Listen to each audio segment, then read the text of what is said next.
रसूलुल्लाह सल्लल्लाहु अलैहि वसल्लम ने फरमाया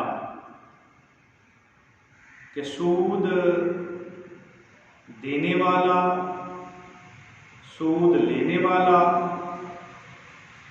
सूद का ये कारोबार लिखने वाला और इसके ऊपर गवाही देने वाला, लजपाल करीम आका अलैहिस्सलाम ने फरमाया सब के ऊपर लानत है और ये सब बराबर के शरीक हैं।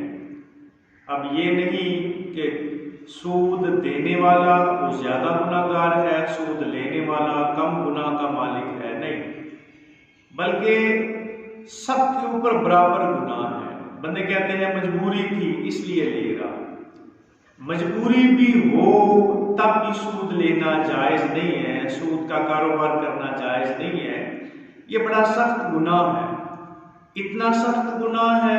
लजपाल करीम आका अलैहिस्सलाम ने फरमाया अगर कोई शख्स एक दिरहम जानबूझ के सूद का इस्तेमाल करता है, गोया 36 बार जिना करने से भी ज्यादा ये बुरा है, इससे भी ज्यादा गुनाह है कि एक बंदा 36 बार जिना करता है।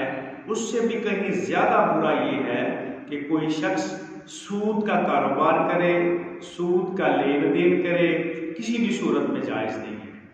एक और मकाम पर प्यारे करीम आका अलैहिस्सलाम ने फरमाया कि अर्रिबा सबऊना जुज़ान ऐ यासा रूहा अयन की हर राजुल उम्मुहु। सरकार मदीना सल्लल्लाहु अलैहि वसल्लम ने फरमाया ये जो सूद है ये 70 गुनाहों के बराबर है, सूद 70 गुनाहों के बराबर है। और इन गुनाहों में जो सबसे कम दर्जे का गुनाह है वो ये है कि बंदे का अपनी माँ के साथ जिना करना। सोचें कि कोई शख्स अपनी माँ के बारे में, बुराई के बारे में सोच नहीं सकता और फिर बंदा खुद अपनी माँ के साथ बुराई करे। तो इसलिए रसूलुल्लाह सल्लल्लाहु अलैहि वसल्लम ने फरमाया कि सबसे कम दर्जे का गुनाह ये है कि बंदा अपनी माँ से जिना करे।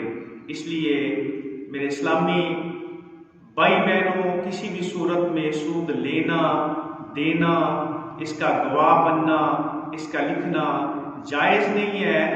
खुद भी बचें, अपने हल्का अहबाब को भी बचाएं।